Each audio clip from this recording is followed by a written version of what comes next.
Bonjour, bienvenue sur Zone Franche. 18 jours déjà que le Bénin va au rythme de la valorisation du savoir-faire local en agro-industrie, textile et mode, cosmétiques et produits d'entretien, artisanat, technologie et communication. C'est une tradition du mois d'octobre depuis 2019 ici au Bénin et dans les 7 autres États de l'Union économique et monétaire ouest africaine.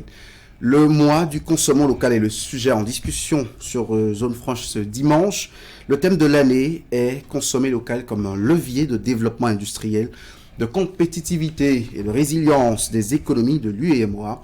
Qu'en est-il réellement de cette initiative si ce n'est la triade lancement pompeux en costume cravate, foire et plus tard clôture officielle? Fait-on réellement du chemin dans cette entreprise de mise en valeur du génie local et de l'œuvre de ses mains? Nous le saurons avec José Fernando Gomez, le directeur départemental de l'industrie et du commerce de l'Atlantique. Il est notre invité de ce dimanche. Cher invité, bonjour. Bonjour William. Eh bien, Franck, nous parlerons essentiellement bilan, défis et perspectives. Bonjour. Bonjour William, Fernando José Gomez, bonjour. Bonjour Franck. William l'a si bien introduit, c'est en 2020 que pour la toute première fois, le Bénin a organisé le mois du consommant local. 5 ans de marche, de parcours, d'idées pour essayer de valoriser nos produits locaux. À la date d'aujourd'hui, quel bilan on peut en faire? Ok, bonjour chers amis. Je profite de votre plateau pour dire un sincère merci à tous les téléspectateurs qui nous suivent en ce moment et pour remercier le promoteur de cette chaîne et vous qui travaillez depuis des années à donner de l'information de qualité à nos populations. Alors, pour revenir un peu sur le sujet, c'est à la faveur d'une session du Conseil des ministres de l'Industrie et du Commerce de l'espace UEMOA en octobre 2019 que la décision a été prise. Au fait, le constat qui est fait, c'est qu'il y a un certain désamour, une certaine désaffection pour les produits qui sont fabriqués localement. Dans notre espace qui est quand même fort de 120 millions d'âmes, les habitants préfèrent consommer des produits qui sont venus d'ailleurs. Alors, à cette session d'octobre 2019, les ministres de l'Industrie et du Commerce ont décidé de faire justement du mois d'octobre le mois du consommant local dans tout l'espace UEMOA, dans les pays membres de l'espace. Alors, 2019 est passé, l'année qui a suivi, c'est-à-dire 2020, la première édition du mois du consommant local a eu lieu. Et la décision qui avait été prise alors était d'organiser une foire au siège de la commission de l'UEMOA, c'est-à-dire à Ouagadougou. Donc, la première foire régionale a eu lieu à Ouagadougou, la deuxième a eu lieu à Ouagadougou, la troisième, pareil. Mais depuis l'année dernière, il a été décidé que la chose se passe de façon rotative. Et notre pays, le Bénin, a eu l'honneur et l'immense plaisir d'organiser la première fois délocalisée à Cotonou l'année passée. Et cette année, nous en sommes à la 5e édition. Et il faut dire que depuis la première jusqu'à aujourd'hui, beaucoup de choses ont changé. Alors, beaucoup de choses ont été faites, Monsieur Fernando José Gomez, mais si je me refais un peu au discours tenu en 2023 lors du lancement du mois du consommant local, le thème retenu était « Quelle stratégie pour stimuler la consommation des biens et services locaux dans l'espace UEMOA ?» De 2023 à 2024, qu'est-ce qui a été fait concrètement pour effectivement booster, stimuler la consommation des biens et services locaux? Merci. Comme je vous l'ai annoncé tout à l'heure, en 2023, la foire régionale a eu lieu à Cotonou. Alors, en marge de cette fois, il y a eu des formations et des masterclass qui ont été organisées. Nous avons un défi majeur à relever au niveau de la production locale, c'est déjà la qualité, mais ensuite, comment est-ce que les produits sont présentés. Alors, dans ce cadre, nous avons, avec l'accompagnement de l'African Design School, organisé une formation des producteurs pour leur apprendre comment emballer leurs produits, comment faire l'étiquetage et comment rendre commerciable ce qu'ils ramènent. Ça, c'est un premier point. Alors, le travail fondamental qu'il faut faire en matière de consommation de produits locaux, c'est d'abord de travailler sur l'affect des populations. Parce que on remarque que nous sommes tous tournés vers les produits qui viennent d'ailleurs. Quand je vous regarde, par exemple, je vois que vous êtes tous habillés en costume. On fait comme les cadres. C'est ce qu'ils font pour lancer. Donc, vous voyez bien que moi, aujourd'hui, je suis dans dans mon canevas. Oui, et c'est rare, hein. Habituellement, ils ont de très grosses cravates italiennes avec lesquelles ils viennent lancer. Un travail se fait dans ce sens aussi. C'est parmi les défis que nous avons d'ailleurs à relever. Alors, donc, après la foire de l'année passée, nous ne sommes pas restés uniquement sur le niveau national. Nous sommes allés au niveau des départements pour toucher de plus près les communautés et voir les produits innovants qu'ils produisent. Et on a organisé aussi des foires à ce niveau-là. Et à la suite de ces foires-là, on les a récupérés sur des formations et on les accompagne pour des accès au financement et aussi pour d'autres types de formations liées à leur production. Voilà. Allons-y au cas par cas. Parlons de l'affect. Honnêtement, entre nous, nous sommes sur zone franche. Qu'est-ce qui fait le profond des amours? Même pour ceux qui promeuvent le consommer ou le consommant local, qu'est-ce qui fait ce désamour entre ce qui vient de chez nous et tout ce qui vient d'ailleurs? Je peux d'abord dire que c'est le premier facteur est un facteur psychologique. C'est un facteur psychologique. Naturellement, nous, dans le milieu où nous sommes, nous préférons ce qui vient d'ailleurs. Et quand on va chercher un peu plus loin, on peut dire que ça, c'est lié un peu à la colonisation. Nous avons été colonisés par des pays, par l'étranger, par des pays d'Europe. Donc, du fait, on se dit, on nous a mis dans la tête que ce sont les produits qui viennent de ces pays-là, qui sont les produits de bonne qualité. Alors, chez nous-mêmes, la difficulté que nos producteurs ont, comme je l'ai dit tout à l'heure, c'est la manière dont ils présentent les produits. Parce que quand vous êtes en face d'un produit et que déjà l'emballage vous attire, vous avez envie d'aller vers ce produit-là. Donc on a un sérieux travail à faire à ce niveau et on est d'ailleurs en train de le faire. Alors ça ne va pas être quelque chose que nous allons faire du jour au lendemain, c'est un processus qui est en train de suivre son cours et rassurez-vous, avec les mesures qui sont en train d'être prises par le gouvernement, les choses vont changer. Vous pensez que c'est juste le paquetage? Parce que de ma toute petite carrière de journaliste, je ne sais pas combien d'années ça fait déjà que la CCI Bénin, le ministère de l'Industrie, beaucoup d'organismes forment les producteurs locaux, les associations de consommateurs. On fait énormément de travail sur la question des emballages, du paquetage, mais jusque-là, c'est comme si ce n'est pas encore suffisant pour que l'engouement naisse. Est-ce que la qualité des produits locaux est remise en cause? La qualité des produits locaux n'est pas remise en cause. Ça, je peux vous assurer que il y a des laboratoires qui sont en place et qui font les analyses qu'il faut avant que les produits ne soient mis sur le marché. Et puis, tenez-vous tranquille, quand vous consommez un produit qui est fabriqué au Bénin, vous êtes sûr au moins de la traçabilité du produit. On sait d'où vient la matière première, on sait quel circuit il a eu à traverser et les contrôles, notre ministère est en charge d'ailleurs d'un certain nombre de contrôles dans ce sens, les contrôles sont régulièrement effectués pour voir dans quelles conditions les transformations se font et si toutes les normes de qualité sont respectées. Nous sommes d'ailleurs plus sûrs de la qualité des produits qui sont produits chez nous que de la qualité des produits qui viennent d'ailleurs. Seulement, comme je le disais tout à l'heure, il nous faut un travail. Il nous faut un travail sur l'affect et sur la psychologie de nos concitoyens. Mais est-ce que ceux qui portent même cette initiative et qui doivent œuvrer à ce que cela détaille sur les populations, est-ce qu'ils ne jouent pas contre les idées qu'ils portent, vu que lorsque nous prenons, William, par exemple le Cri-Cri que nous connaissons, c'est bien fabriqué au marché, les dames enveloppent bien au marché, vous pouvez même en trouver de chaud, mais les autorités, par exemple, préfèrent aller prendre le Cri-Cri emballé dans les supermarchés, peut-être venus d'ailleurs. Quand vous êtes citoyen et vous voyez ça, est-ce que ça ne pose pas un petit problème? Ça pose un petit problème. Mais je ne pense pas que quand on prend un produit comme le Cri-Cri, par exemple, qu'un Béninois préfère le Cri-Cri venu d'ailleurs. Les gens vont prendre du Québécois à tapo sur un espace commercial étranger que vous connaissez. C'est du pur mimétisme, mais cet espace... Les gens prennent du hachomon, même les caramels, les toffees, les gens vont en chercher.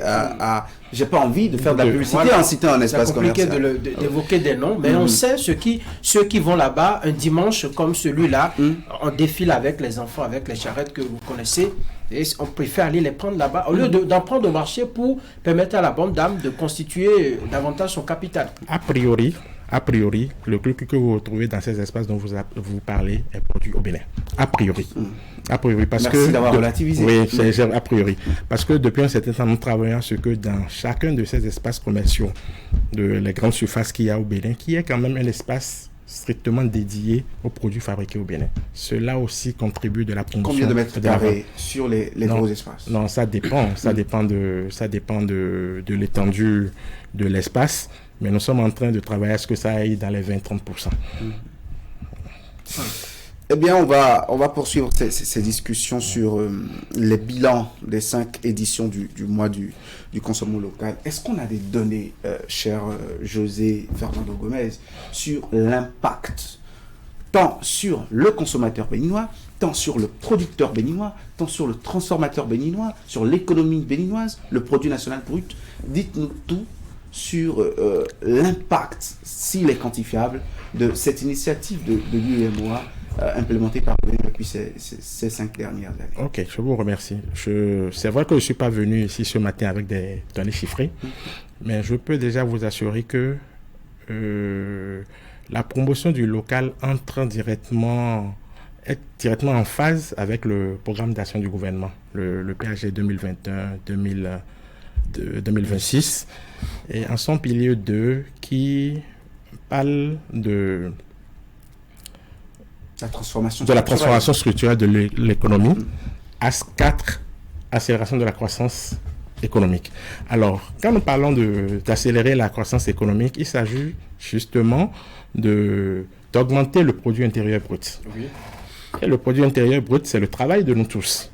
Alors, le produit intérieur brut ne va pas aller croissant si l'activité des entreprises locales n'est pas améliorée. Alors, qu'est-ce qui revient à l'État de faire? C'est de créer le climat favorable à l'éclosion et à l'émergence de tout ce qui est initiative privée, en vue de créer des emplois, en vue de créer de la richesse, et que cette richesse soit, au finish, équitablement redistribuée. Alors, quelles sont les mesures que le gouvernement est en train de prendre jusque-là? Les mesures sont nombreuses. Déjà, ce qui va nourrir l'industrie, c'est le secteur primaire. Donc, l'agriculture, l'élevage, la pêche. Déjà, depuis 2016, le territoire a été maillé à un certain nombre de pôles de développement agricole. Aujourd'hui, nous en avons 7.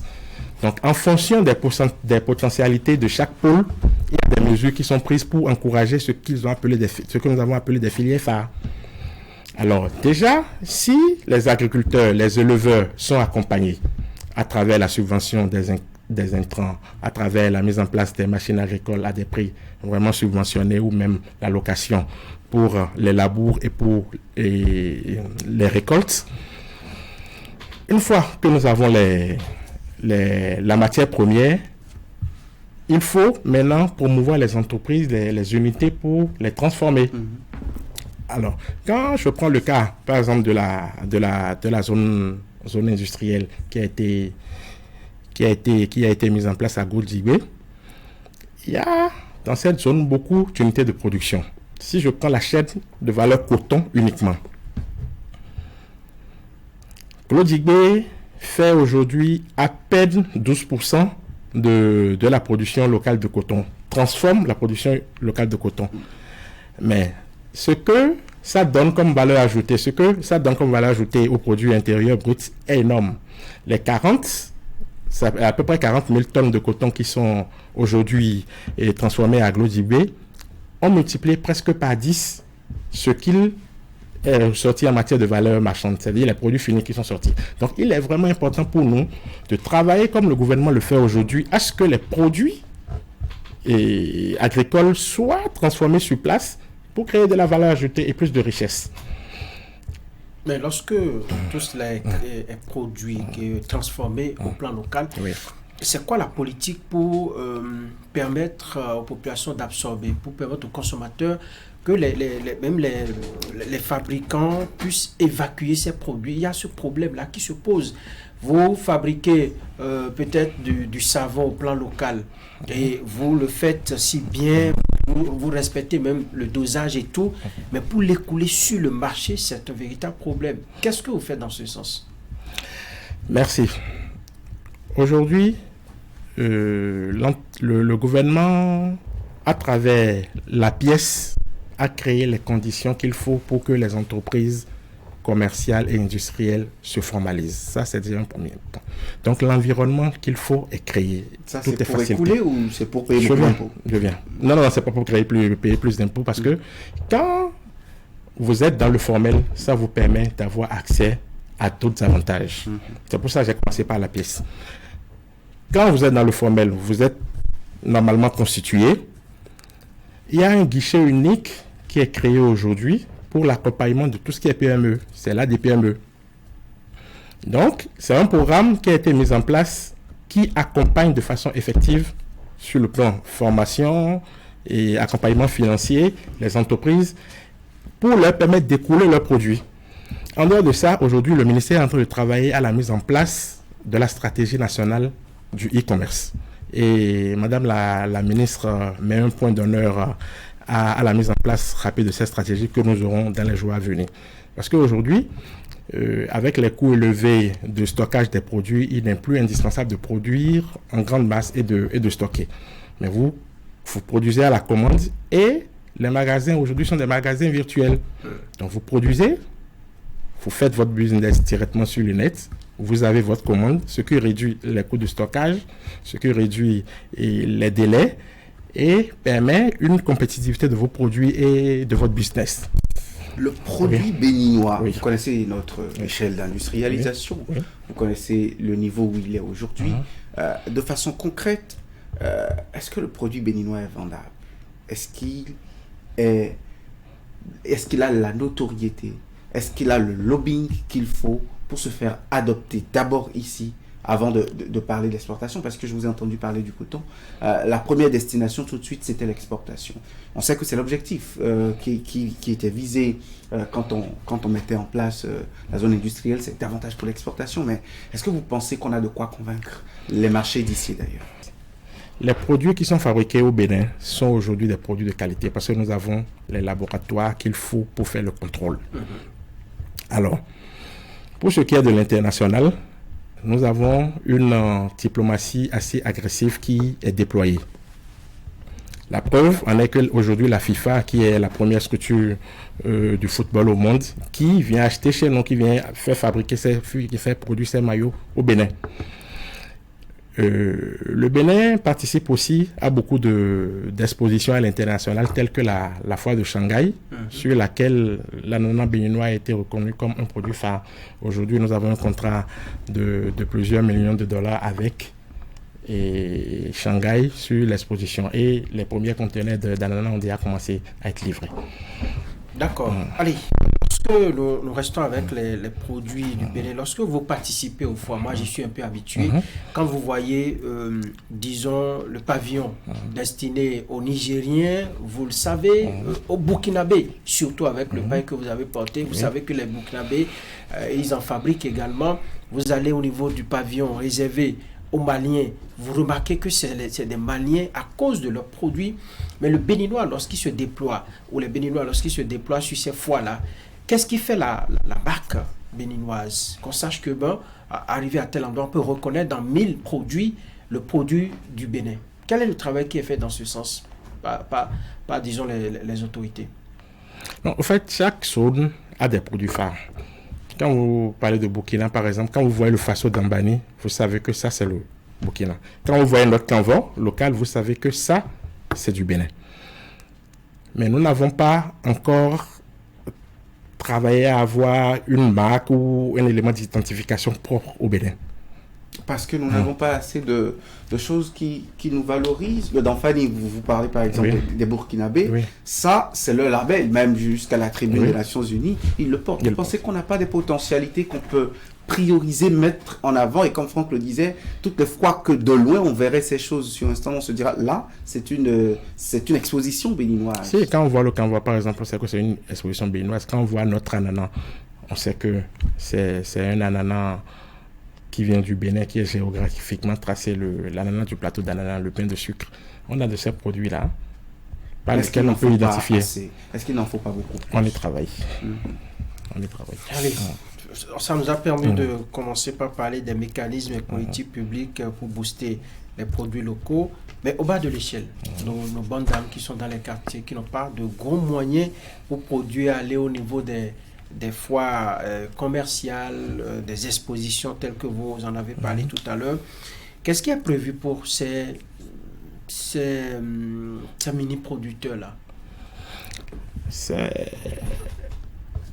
En dehors de l'exposition nationale qui a eu lieu du 3 au 12 passé, à la place de l'Amazon, qui a connu la participation de beaucoup d'exposants et de beaucoup de zones d'exposition, il y a les départements qui prennent le relais. Les départements prennent le relais et ceci permet d'aller chercher dans les profondeurs du pays, au niveau de toutes les communes, les nouveautés, les produits novateurs qu'il y a, de venir les mettre en lumière au niveau des chefs-lieux de département. Donc depuis la semaine passée, il y a tous les départements qui sont en train de passer. Notre département va commencer sa fois le mercredi prochain, le 23, et ça va se passer au rond-point Sainte-Cécile de Cotonou du 23 au dimanche 27. Alors ce sera l'occasion pour les 8 communes de l'Atlantique et la commune de Cotonou de présenter leur potentialité. Nous avons fait un appel aux forains, on appelle aux initiatives, aux porteurs d'initiatives et novatrices. Nous avons eu, je peux vous le dire, nous avons eu plus d'1 millier de personnes qui se sont annoncées, mais finalement on en a retenu une centaine. Alors à cette occasion, vous aurez le temps de voir beaucoup des produits qui se fabriquent sur notre territoire, et aussi bien dans l'agroalimentaire, dans le cosmétique, la machinerie et l'artisanat. Mais à côté de ça, vous aurez aussi un village gastronomique et une animation grand public qui se déroulera à partir du vendredi prochain. Donc il y a des tableaux artistiques qui vont passer, parce que quand nous parlons de promotion locale, c'est pas seulement... On a souvent un point de mire, ce que nous consommons, ce que nous mangeons, mais il y a bien d'autres... Il y a bien d'autres choses, il y a le vestimentaire, il y a même l'innovation, parce qu'il y a la musique aussi. Il y a la musique. Donc ça va être l'occasion aussi pour nous de vendre et de faire connaître à tous les visiteurs et ce que nos artisans et nos artistes savent faire. Et ça va être naturellement une fête pour le public. En termes de politique publique ou de mécanismes mis en place, au niveau législatif, à l'Assemblée nationale, au niveau ministériel, des arrêtés, pourquoi pas au niveau gouvernemental par des décrets? Est-ce qu'il y a des actes qui sont pris pour booster, parlant de mécanismes et de politique publique? Il y a en dehors de tout le mécanisme et législatif réglementaire qui est mis en place, il y a un plaidoyer qui est en train d'être fait. Vous avez vu récemment Madame la ministre de l'Industrie et du Commerce se déplacer pour aller vers le président de l'Assemblée nationale pour faire un plaidoyer pour que nos élus, nos députés soient des ambassadeurs de la marque locale, qu'ils représentent les produits locaux au niveau de nos populations, au niveau de leur mandat. Parce que quand vous voyez une autorité prendre des habitudes, les populations ont tendance à suivre ces habitudes-là. Sur nos foires, vous verrez que nous avons mis un point d'honneur à inviter les élus locaux, aussi bien les élus locaux que les députés, pour qu'ils soient un relais pour nous sur le terrain. Alors, qu'est-ce que nous suggérons d'autre? C'est que déjà, à ces niveaux-là, ces gens changent d'habitude. Déjà au niveau vestimentaire, lors de l'organisation des déjeuners ou des pauses café au niveau de l'administration, nous avons suggéré que ce soit les mets locaux qui soient privilégiés. Déjà sur le plan... Est-ce qu'il y a des tests qui sont pris dans ce sens? C'est pour ça que je dis que c'est un lobbying qui est en train d'être fait. Dans la passation de la commande publique, par exemple, il y a déjà un niveau qui est d'office affecté et au niveau de l'ameublement, au niveau des matériels immobiliers, pas des matériels, mais plutôt des mobiliers de bureau, pour que au moins les bureaux, les chaises qui sont utilisées dans les bureaux à une certaine hauteur, je prends 30%, soient attribuées aux unités de production locales. Donc, progressivement, avec ce genre de choses, je pense que quelque chose va se faire et que les habitudes vont pouvoir changer. À quel rythme va la progression? Elle est lente? Vous la sentez prendre comme une mayonnaise ou vous pensez qu'il faut davantage sensibiliser les acteurs, leur parler davantage? On la sent prendre. Mais nous ne devons pas faiblir d'ardeur. Nous devons continuer, surtout dans la sensibilisation. Et nous-mêmes, nous devons être des exemples. Nous-mêmes. Parce que c'est nous que la population se retrouve à travers ses dirigeants. Donc, le lobbying continue. Ouais. Allez, produit, c'est les moyens. D'accord? Même si celle qui vend la bouillie au bord de la voie, il lui faut acheter du maïs, il faut mondre le maïs au moulin, il faut des ustensiles, il faut tout, il faut. Alors, quel est l'accompagnement qu'apporte le ministère ou le gouvernement à ces jeunes-là qui ont envie d'entreprendre, jeunes hommes, jeunes femmes, qui ont de petits centres, qui ont envie de grandir? Qu'est-ce qui est prévu pour ces personnes-là? Le gouvernement a prévu une batterie d'accompagnement. Je ne saurais pas tout énumérer ici, mais je vais déjà commencer par ce qui se fait dans le secteur primaire. Vous voyez, quand je prends dans le domaine de l'agriculture, les intrants sont subventionnés. Ça, c'est déjà un grand pas. Les machines agricoles, comme je le disais tout à l'heure, sont mises à la disposition des agriculteurs à des prix subventionnés. Aujourd'hui, même avec la possibilité de louer pour vous faire du labour à l'hectare. Là, le tracteur travaille pour vous pendant une journée, vous payez ce qu'il faut et il repart. En dehors de ça, au niveau de nos agences territoriaux de développement agricole, il y a de ces projets qui permettent d'accompagner, par exemple, les producteurs agricoles. Si je prends la filière palmier à huile, par exemple, il y a une mesure qui consiste à dire quand vous achetez pour 1 hectare, on vous donne 1 hectare en plus. Les agriculteurs sont accompagnés à travers la mise à disposition d'aliments poussins, à travers la mise à disposition ou la construction de leur stand d'élevage. Pour ce qui concerne les producteurs halieutiques, par exemple, ils sont accompagnés dans la mise en place de leurs étangs ou la mise à disposition d'aliments de poissons. Donc, il y a beaucoup de ces éléments qui sont réalisés. Pourquoi pas un fonds comme les microcrédits à la FIA? Je remplis les formalités, je prends si c'est 100 000 francs, je viens, je démarre en même temps quelque chose. Est-ce qu'il y en a aujourd'hui pour ceux-là qui sont dans le cosme, disons, tous ces produits-là dont on fait la promotion aujourd'hui? Est-ce qu'il y en a? C'est prévu? C'est prévu. Laissez-moi finir avec le niveau agricole parce que les matières premières viennent de là-bas. Donc, si la matière première n'est pas assurée, même si l'unité est mise en place, elle ne tournera jamais. D'accord? Donc, en dehors de ce qui se passe au niveau des agences territoriaux de développement agricole, il y a le fonds de développement agricole qui accompagne les agriculteurs et les producteurs agricoles à un certain niveau. Donc, c'est toujours pour assurer que nous avons la matière première de qualité. Alors, quand la matière première est mise à disposition, il faut maintenant les unités qu'il faut. Il y a une partie qui certainement est vendue directement à la population et qui est consommée, mais l'autre partie, l'idéal pour l'autre partie est qu'elle ne soit pas exportée à l'État, qu'elle soit transformée au moyen d'unités. Alors c'est à ce niveau que le nouveau guichet qui est créé prend le relais pour accompagner les structures qui ont envie de mettre en place des unités de transformation, des unités de production. Donc elle est là, la DPME est là aujourd'hui pour les accompagner dans tous les domaines, formation, accompagnement financier et ainsi de suite. Quand vous avez un projet viable, vous allez là-bas, le modus opératoire est là.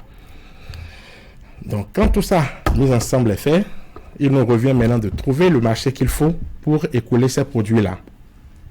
C'est en cela qu'il faut déjà travailler sur les routes. Vous voyez que le gouvernement est en train de travailler sur les routes parce que quand il n'y a pas la mobilité, même si on produit, on ne peut pas sortir les produits des champs, on ne peut pas sortir les produits des unités de production pour aller les amener au niveau des marchés. Dans ce cadre aussi, les marchés sont en train d'être construits. Vous avez vu, il y a sur Cotonou seul, nous avons déjà 9 marchés totalement modernes qui ont été mis en place et qui sont en train d'être inaugurés. Et à l'intérieur du pays aussi, on est à pratiquement à une trentaine. Donc, vous allez voir que c'est un programme bien structuré qui se fait pour que depuis la semence jusqu'au produit final, tout soit assuré jusqu'au niveau de la distribution. Cela est d'une évidence que ces efforts qui sont faits apportent une plus-value à la chaîne. Les producteurs, transformateurs, pensez-vous qu'ils en vivent, qu'ils arrivent à tirer leur épingle du jeu et trouver leur pain quotidien avec cet environnement qui est en place aujourd'hui, ou c'est difficile de produire localement ou de transformer localement aujourd'hui? Les producteurs, vous savez, quand vous êtes entrepreneur, ce n'est jamais facile. Ce n'est jamais facile et il vous faut une formation, il vous faut avoir un mental assez fort pour pouvoir résister, pour pouvoir tenir dans le temps.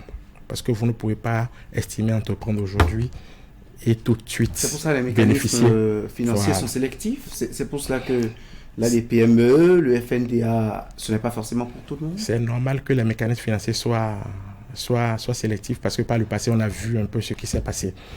Ça, c'était des fonds que les gens se sont distribués entre copains. Mais aujourd'hui, il faut que l'argent du contribuable serve à financer des projets vraiment viables et qui apportent une plus-value à l'économie nationale. Donc, on est obligé de faire de la sélection.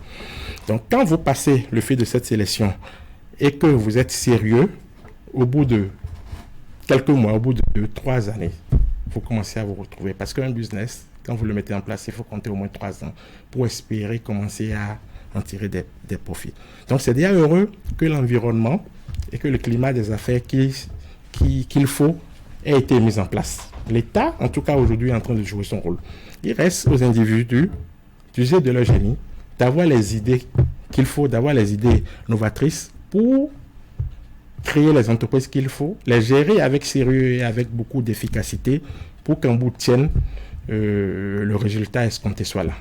Comment vous suivez ces entreprises, micro-entreprises qui se jettent, disons, à l'eau pour essayer de produire, pour essayer de produire localement avec les moyens de bord, un peu comme les agents de l'État, par exemple, pour qui on a des plans de carrière. On sait qu'après 2 ans, vous devez augmenter de grade, ainsi de suite. C'est un exemple que je prends. Ces entreprises, que nous avons des bases de données aujourd'hui pour reconnaître sur l'ensemble du territoire, enfin, à 80%, ces entreprises qui évoluent dans la transformation des produits locaux. Quand vous voulez vous jeter dans une entreprise ou dans un métier, je pense qu'il faut en avoir les capacités, qu'il faut en avoir la formation. Aujourd'hui, le gouvernement a mis en place des unités de formation. Aujourd'hui, vous allez voir que c'est beaucoup plus l'enseignement technique que le gouvernement est en train de mettre en avant. Si nous avons des ressources humaines qualifiées et dont la formation répond aux besoins du marché, c'est normal que, une fois sortis d'école, les produits qu'ils vont fabriquer soient à la hauteur et que ces produits soient facilement avec les moyens de production qu'il faut. C'est pour ça, avant de parler de ça, j'ai parlé des mesures que le gouvernement a eu à mettre en place pour que ces moyens-là soient mis à disposition. Donc, quand vous avez la ressource humaine qu'il faut, vous avez la matière première, que vous avez l'outil de production qu'il faut et la gestion qu'il faut à côté, il n'y a pas de raison que vous ne viviez pas de votre métier. Mais vous les suivez comment, ces entreprises? Il y a quelques-unes qui ont le courage de se déclarer. Est-ce qu'il y a une plateforme aujourd'hui, je tape un Béninois ou un étranger qui vient, qui dit, bon, je veux des meubles. Alors je vais sur une plateforme, je vois les entreprises qui sont dans le domaine et je passe ma commande, je les appelle, je passe ma commande parce que c'est plus fiable à quelqu'un qui débarque au pays de voir ces entreprises-là dans une base de données fournie par le gouvernement que de se mettre sur le terrain seulement à chercher ces prestataires. C'est aussi des risques. Mais lorsque c'est consigné dans une base de données, on sait que le gouvernement a un œil sur ces entreprises et puis c'est plus rassurant. C'est clair qu'il y a une base de données des entreprises en fonction de leur domaine d'activité et tout. Et aujourd'hui, la structure qui en a la charge, c'est bien la pièce. Mais en dehors de ça, il y a des initiatives avec les partenaires qui permettent d'avoir accès, surtout aux petites entreprises qui sont dans des domaines bien précis. Vous avez des plateformes aujourd'hui comme Binibiz qui vous permettent d'avoir accès à ce qui se passe au niveau des PME. Donc, quand vous faites le check-in au niveau de Google, vous avez ça. On va parler de l'édition 2024 du mois du consommons local. J'ai rappelé le thème en introduction, consommer local comme un levier de développement industriel, de compétitivité et de résilience des économies de l'UEMOA. Déjà, on y comprend quoi? Résilience, il y a des réticences, c'est ça? Levier de développement de compétitivité. On a déjà grandi autant, on a de si grosses dents déjà, elles sont 32 déjà. Le Bénin, aujourd'hui, est un grand pays. Nous sommes une grande nation. Et le thème dont vous avez parlé tout à l'heure n'est pas un thème qui a été choisi uniquement par ou pour le Bénin, mais c'est pour tous les 8 pays membres de l'espace UEMOA. Et l'espace UEMOA, c'est un marché de plus de 120 000 consommateurs. Donc, ce n'est pas petit. Ce n'est pas petit. Donc, il nous faut être compétitifs. Il faut que les entreprises qui font de la production au niveau de l'espace UEMOA soient des entreprises compétitives. Parce que si nous ne sommes pas compétitifs, c'est ça qui encourage le consommateur à aller chercher des produits venus d'ailleurs. Parce que quand vous avez 2 produits devant vous, ce que le consommateur veut voir d'abord, c'est vrai, c'est la qualité, mais il y a aussi le prix qui est un vrai déterminant de la décision de la décision d'achat. Alors, il y a forcément des décisions à prendre. Avec un marché de 120 millions de consommateurs, que faisons-nous? N'allons-nous pas créer des hubs où on sait par exemple que quand on veut tel type de produit, on envoie les investisseurs au niveau de la Côte d'Ivoire où on retrouve ça, au niveau du Bénin, en fonction des avantages comparatifs que le Bénin a. C'est que c'est le coton, sur le plan vivrier, c'est l'ananas, ainsi de suite. Là, on sait que ces produits-là, pour l'espace UEMOA, quand on prend tel type de produit au niveau de l'espace UEMOA, c'est le Bénin qui le fournit, mais pour tous les 120 millions de consommateurs, c'est une option. On y réfléchit, on y réfléchit sérieusement. Donc, à partir du moment où il faut commencer à travailler à grande échelle, à produire pour un marché important, c'est normal que vous fassiez des économies d'échelle et que vous deveniez expert dans votre domaine. Ce qui permet de rendre votre entreprise et vos produits compétitifs sur le marché. Alors, pourquoi rendre nos économies résilientes? Il ne faut pas que nous soyons tributaires de tous les chocs qui peuvent venir de l'extérieur. Donc, il faut qu'on travaille à ce que la plupart de nos besoins soient satisfaits en interne et que les surplus qui sont dégagés soient exploités pour nous permettre de faire rentrer de la devise. J'ai passé une semaine dans le cadre de la préparation d'une émission à chercher les données sur le marché intercommunautaire de l'UEMOA.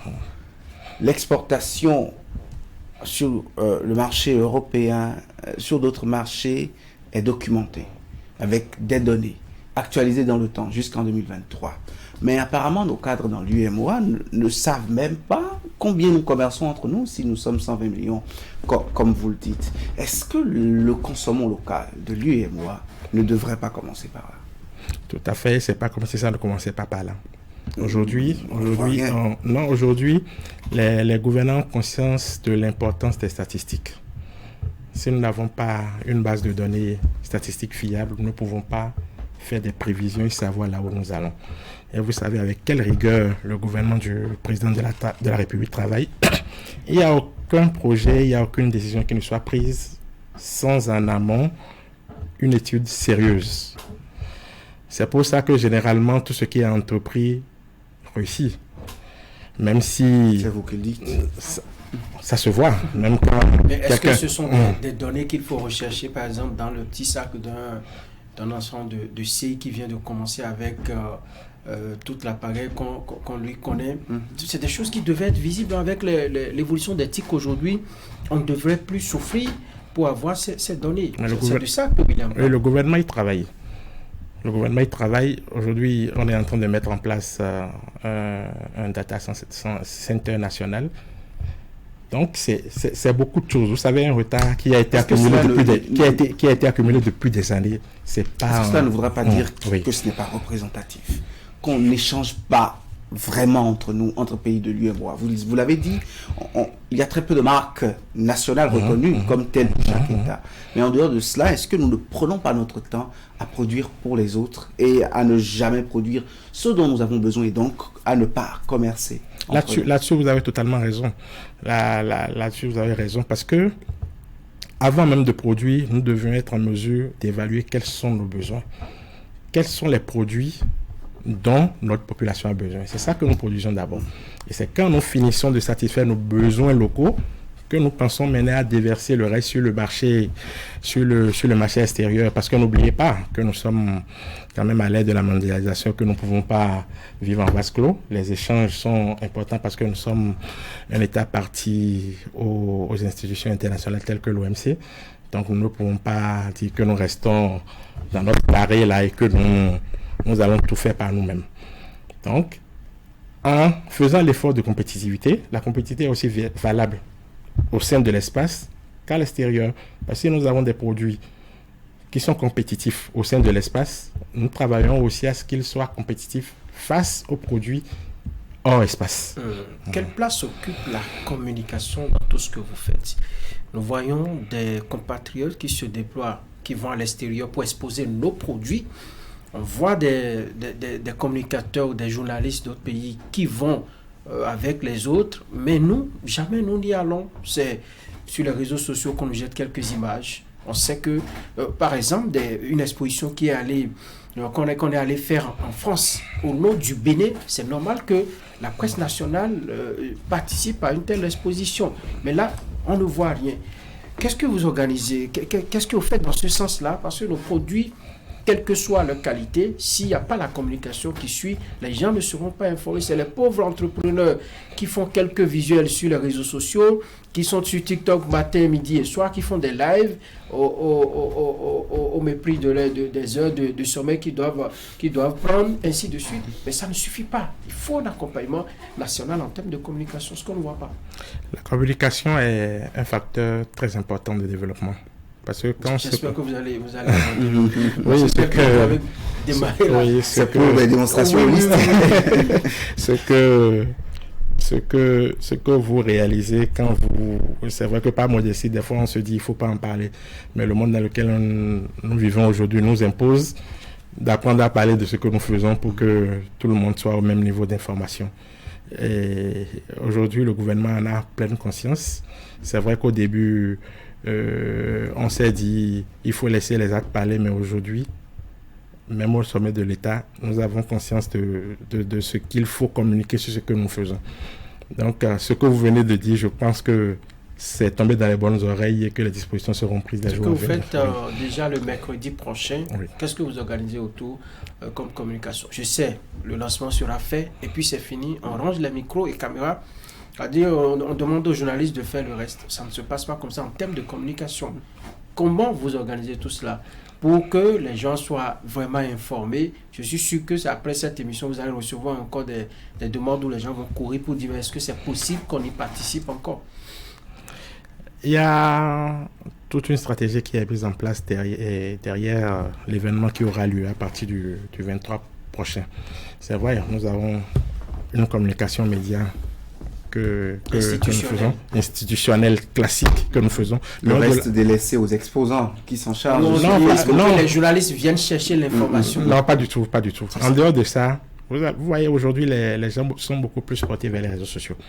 Donc nous avons mis un point d'honneur à la communication au niveau à la communication digitale qui va servir de relais déjà un peu avant l'événement, et puis tout au long de l'événement il y aura le relais qui sera fait au fur et à mesure. C'est tout. Il n'y aura pas des plateaux pour exposer ce que les gens font de bien en agro-industrie. Invitez-nous. Mais ce n'est pas notre rôle. C'est le discours. La communication a un coût. Ce que vous ne faites pas souvent. C'est la ligne qui est la plus négligée lorsqu'on est assis au ministère pour faire, pour organiser un événement. On relègue ça au second plan. Je peux vous dire que en tout cas, pour ce qui nous concerne, nous ne négligeons pas du tout la communication. Et quand vous regardez bien, les lignes qui sont dédiées à la communication sont d'ailleurs les plus Elle est plus étendue. Reste à savoir là où l'étendue est concrète, là où les gens touchent du doigt l'étendue de ces montants. Les directions départementales prennent le relais après les foires nationales. Vous avez expliqué dans votre première intervention que c'est une idée pour davantage montrer la territorialité de la production locale. Quelle est la plus-value sur l'engouement et l'adhésion qu'il faut donner aux produits locaux? Alors, un produit local est vraiment un levier de développement local. Quand on prend un territoire, je dis n'importe quoi, quand je prends à l'ADA par exemple, excusez-moi de revenir tout le temps sur ça parce que c'est sur mon territoire. Quand on parle d'ananas, l'ananas nourrit des milliers de familles au niveau du département de l'Atlantique.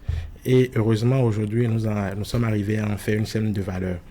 Donc, depuis les plantations jusqu'aux usines de transformation en jus, une usine de séchage à exporter, ainsi de suite, il y a un grand nombre de personnes qui travaillent.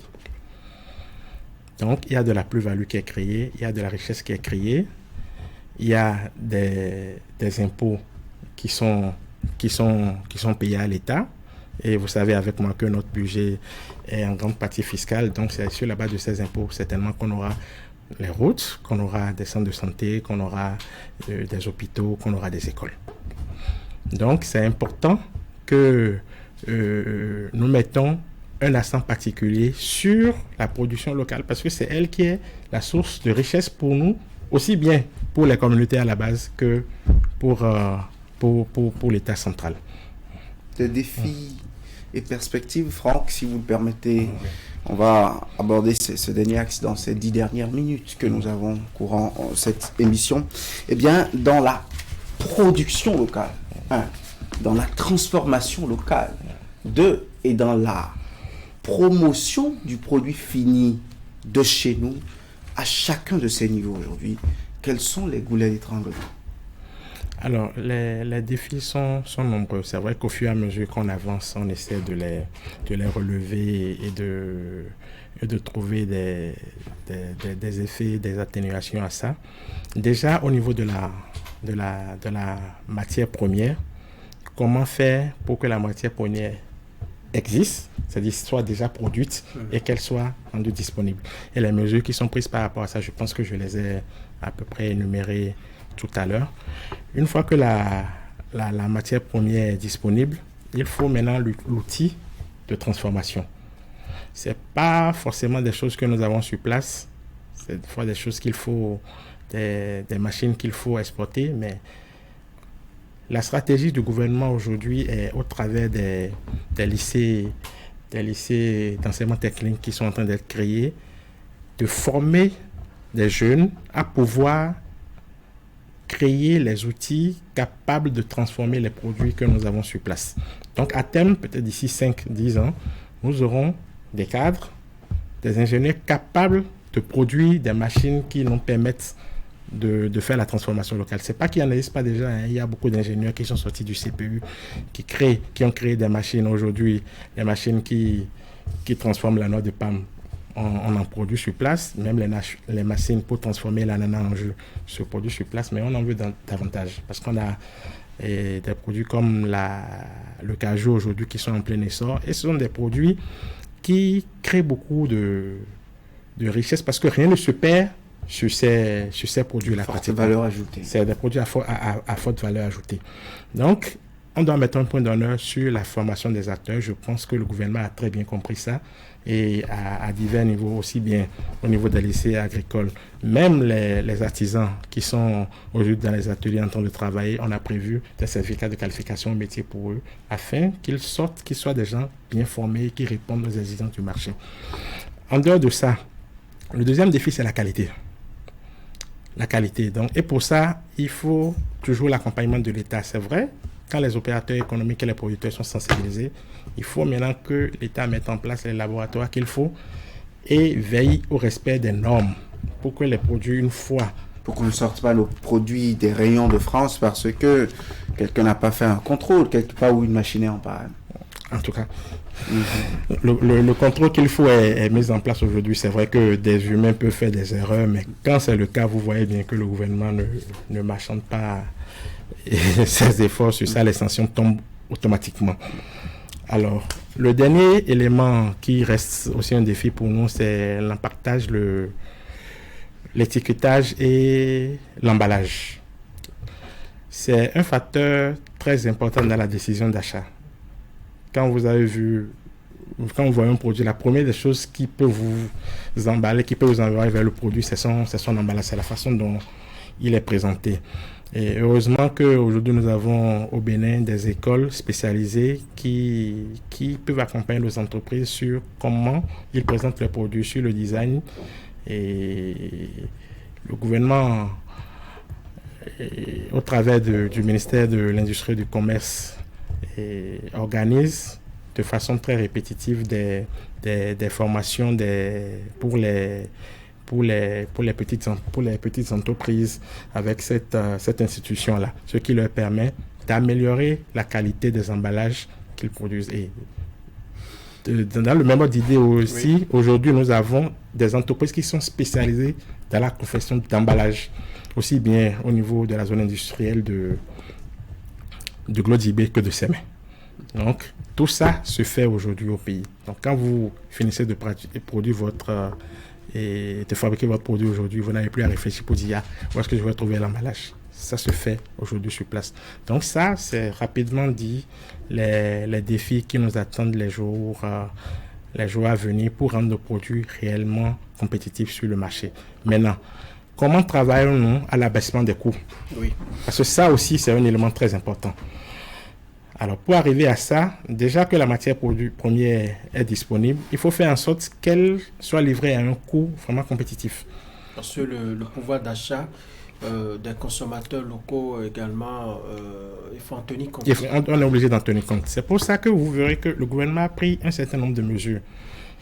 Quand on interdit, par exemple, l'exportation de certains produits agricoles, ça suscite un peu l'émoi au niveau d'une certaine catégorie de population, alors que c'est une décision salutaire. Il faut sortir, aller voir ce qui se passe pour comprendre le bien fondé de cette décision-là. Quand vous allez à Glodibé, vous voyez la hauteur des investissements qui ont été consentis là-bas. Il n'est juste pas possible qu'on investisse autant, qu'on ait des outils productifs de dernière génération, et qu'au final, on manque de matière première. C'est juste pas possible. Donc, si nous avons de la matière première à un coût relativement faible, le produit fini aura un coût forcément compétitif. Mais si nous continuons à encourager la sortie, l'exploitation de la matière première, c'est sûr que la rareté fera que la matière première sera assez chère sur le marché. C'est pour ça que, pour un temps, le gouvernement est obligé d'encadrer la sortie des matières premières pour permettre de satisfaire d'abord la production locale avant que le surplus soit convoyé vers l'exportation. Le consommation local, c'est dans le mois d'octobre. Oui. Et quand on finit, on range les clics et clacs et on attend l'octobre du mois de l'année suivante.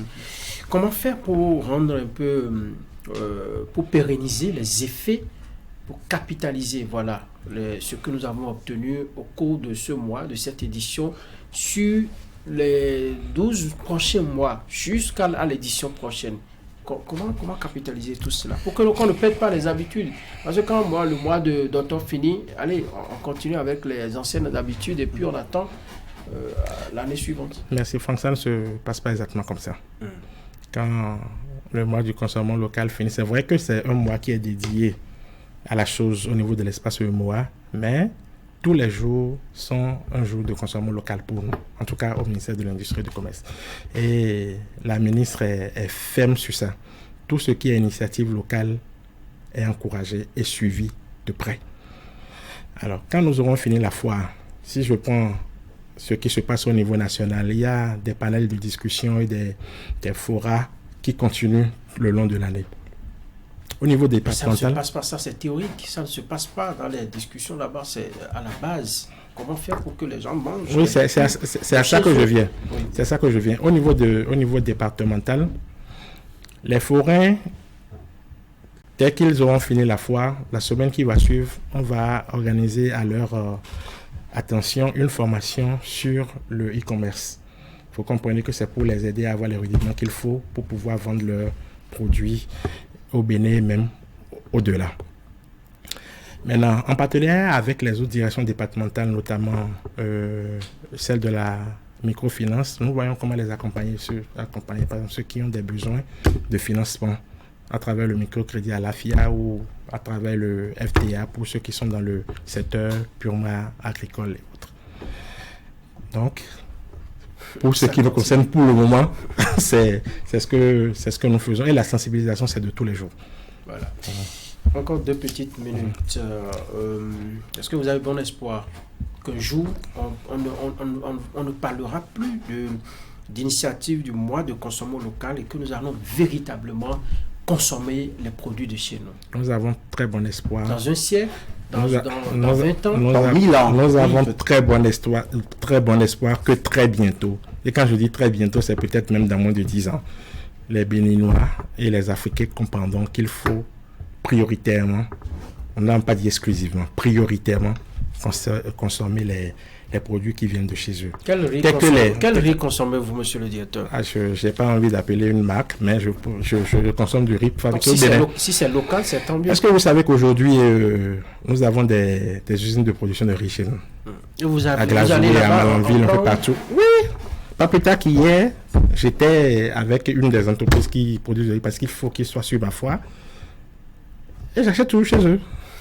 Vous mangez ça à quelle occasion? En famille seulement, et quand les grands invités doivent venir, on cherche les grandes marques parfumées, tout ce que vous voulez. Pour alerter l'invité depuis le portail déjà. Je peux vous dire, et ça, Madame la ministre m'excusera, elle prend du riz fabriqué au Bénin. Elle a toujours pris ça.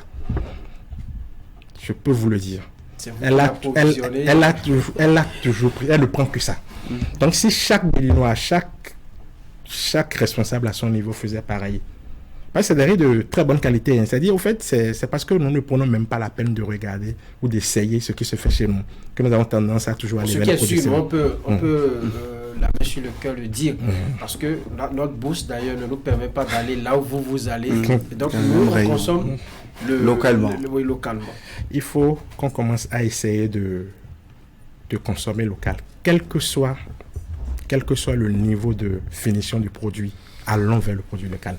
Parce que c'est en consommant que ça va encourager l'entreprise à produire plus, ça va encourager d'autres acteurs à rentrer dans ces domaines-là, et ça va nous faire de la valeur ajoutée. Tout ce vers quoi nous courons là, c'est la valeur ajoutée. C'est la valeur ajoutée qui fera que votre bourse dont vous parlez va se trouver améliorée. Ça amène de l'argent dans les caisses de l'État. Voilà. Allez, aux téléspectateurs, qu'est-ce que vous avez à dire pour conclure cette émission?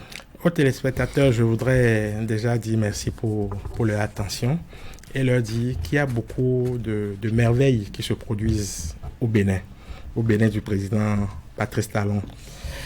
Et depuis l'avènement de ce régime, beaucoup d'efforts sont faits pour créer un cadre d'attractivité et un climat des affaires assez favorable pour les entreprises et favorable à l'essor des produits locaux. Il ne nous reste qu'à nous, Béninois, de commencer à produire ce que nous consommons pour que ce que nous consommons soit produit pour le bonheur de notre peuple. Merci. Et bien voilà.